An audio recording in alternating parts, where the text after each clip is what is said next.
If you have spent more than 5 minutes on the internet looking up RPGs, you probably heard of Chrono Trigger, recognized as one of the best genres to offer. Everyone, and I mean everyone, collectively agrees that this is the cream of the crop for this genre. But here's the question I keep asking myself. How good can a game made 30 years ago actually be? Is it actually good? Or are people just nostalgia pilled? Well, let's find out. Here we play as Chrono, Goku, a young man from a small town. I wake up by the sound of a distant ring of the bell. Mom comes in and tells us that there's a festival going on called the Millennial Fair. Our inventor's friend Luca is there, showing off her latest creation. Okay, let's go check out the fair. But before I leave, Mom tells me to be back before dinner. I'm not gonna be back before dinner. This is the overworld. All our traveling happens here. To enter a building or a town, you just walk up to it and interact with it. The NPCs here are worth talking to. They will point you to where you need to go or tell you about stuff that's happening around the world. Like this guy who tells us it's the 1000th anniversary of the Kingdom of Guardia and that there was a war 400 years ago against the Fiend Lord's army. You get bits and pieces of information which fits perfectly together to form a bigger picture. You're never forced to interact with people. You just talk to them if you want to know more. And that's the kind of casual world building you love to see. I'm wandering around, minding my own business, and then I crash into this girl.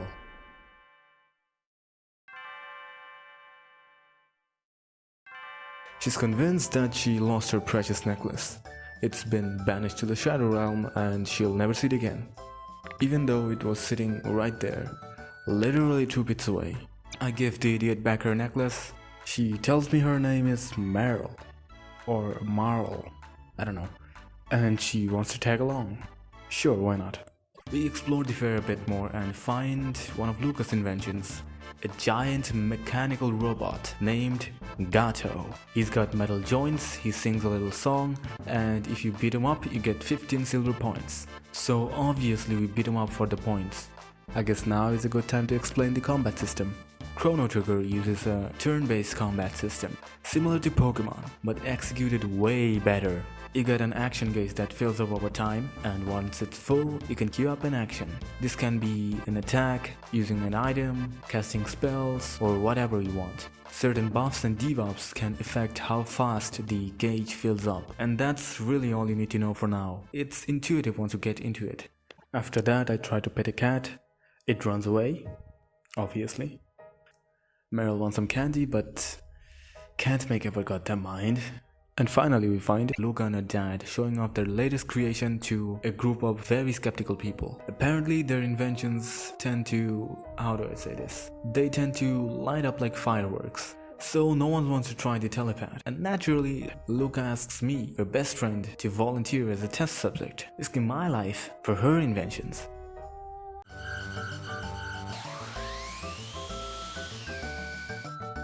Surprisingly, it does not blow up. Meryl thinks it's fun being a guinea pig and wants to give it a try. And I'm like, sure, what can possibly go wrong?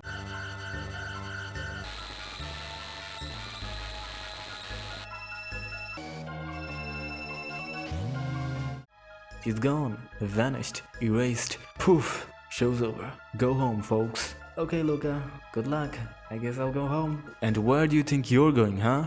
Luca fires up the telepath and shoves me into the portal to fix her mess, which I had no part in, mind you. The mysterious portal drops me off to God knows where. As I'm trying to rethink my life's choices leading up to this point, these goblin-looking things show up and attack me for seemingly no reason. Luckily, they were pretty weak, and like someone who means business, I wiped the floor with them. Aww, look at these little guys over there. They're playing with their friends. So cute. Okay, let's kill him. After arriving at a new country and wiping out the locals, I do what I always do. I talk to the NPCs. Here's all the information I've managed to obtain. Things may look a bit different, but we are still in the Kingdom of Guardia. Apparently, the portal did not teleport us to some faraway land.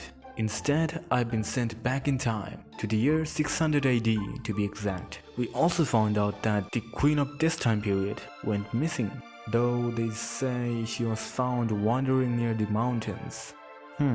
Interesting. So I made my way toward Guardia Castle, slaying monsters and vibing to the banger music. This game's soundtrack is phenomenal. Maybe I was vibing a little too hard and not paying attention and died to a green imp. You know, stuff happens. You space out for a single moment in class and the next thing you know you're 3 lectures behind trying desperately to catch up to your peers, but no matter what you do, you're constantly reminded that nothing you do is good enough and no one around you loves you or cares about you. We've all been there. Right guys? Guys? Hello? Okay, that got a bit dark. Okay. Here's the thing, if you die before reaching the first save point, you'll have to start from the very beginning. So I played pretty much exactly the same way I did. Except this time, I stopped and rescued a lost cat. Don't worry about it, the cat will come into play later. And half an hour later, I've officially fixed one mistake. I finally reached the castle, but the guards won't let me in. So the queen herself comes out and is like, I have been expecting this man. And she grabs me by the hand, drags me to her bedroom, tells the mates to fuck off, shuts the door closed, and is like, come closer. No need to be shy. Look lady, it's not that I don't like this, but you could at least buy me dinner first. Fooled you, didn't I, Chrono? Shit, it's Mara. She has been mistaken for the queen this whole time. She thinks it's hilarious. And as we're talking, this happens.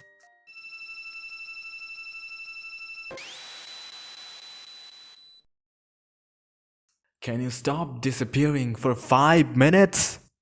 I got stuff to do, so I'm just gonna go. On my way out, Luca shows up and drops a shocking piece of information on us. Meryl is actually Princess Nadia of Guardia, and Queen Linnae is her ancestor. Because Meryl looks pretty much identical to the queen, the guards mistook her for the real queen and the search party was called off because everyone thought the queen was found. But in actuality, the real queen was never actually rescued. And without the queen, Princess Nadia aka Meryl will never have existed. So that's why Meryl disappeared. History has been changed, and to correct the course of history, we must find the real queen before it's too late. Where do we start? I remembered someone mentioning that something fishy was going on at the cathedral. So we head there. At first, everything seems fine. Until Lucas spots a hairpin bearing the royal crest of Guardia on it.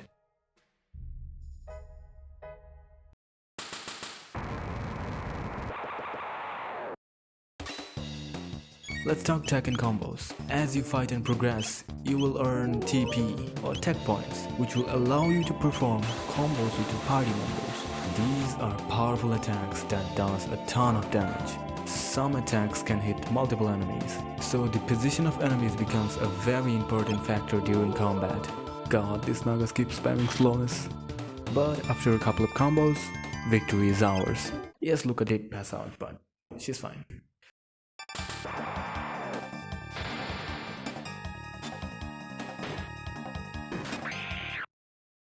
Trust me on this, he's one of the best characters in Chrono Trigger. Just look at him, he's a little frog. He speaks in Shakespearean English, and his name is literally Frog. Frog will suffice. How could you not love him? He leads us to a hidden chamber. We fight through what it feels like an entire nation's worth of monsters. One eternity later. We finally find the real queen and the chancellor, who turns out to be the monster Yakra in disguise.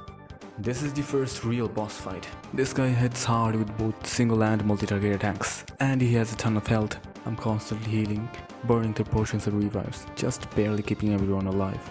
But after a long fight, victory is ours.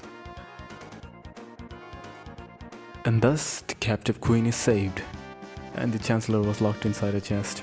We head back to the castle. Now that the queen is safe, everyone is happy, and Meryl, aka Princess Nadia, can exist again. We find her where she disappeared from, in the queen's bedroom. Me and Luca basically grab her and make a beeline to the portal before we mess up the timeline even more.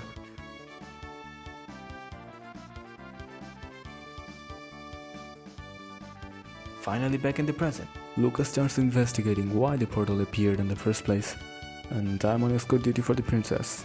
We arrived at the castle safe and sound, and I'm immediately arrested. Meryl tries her best to stop the guards, but the Chancellor is having none of it. Apparently, because of our little adventure in the past, there is now a stricter criminal justice system in Guardia, and I am being accused of kidnapping the princess. So I'm being put to trial to decide my fate. Will I be burned at the stakes, hang upside down, or feel the tickler? What the fuck? They asked me a series of questions and they even had video evidence. Who initiated contact? Meryl talked to me first, right? You were the one who bumped into the princess. Did I want her fortune? No, not at all. Your Honor, in my defense, she was taking way too long. Then they bring in the little girl whose cat I saved. This man saved my kitty. Thank you, child. Surprisingly, no tape for this one. Interesting.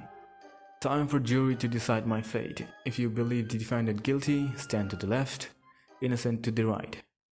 Side note, every time someone voted guilty, the audience would cheer, and if someone votes not guilty, people really won't be dead, huh?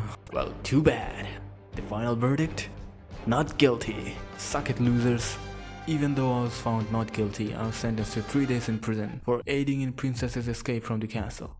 Marl comes in and tries to convince the king otherwise, but the king is having none of it, and they basically drag me away. Well, it's only 3 days. Could be worse. This man meant to overthrow the kingdom. He's been found guilty by trial. What?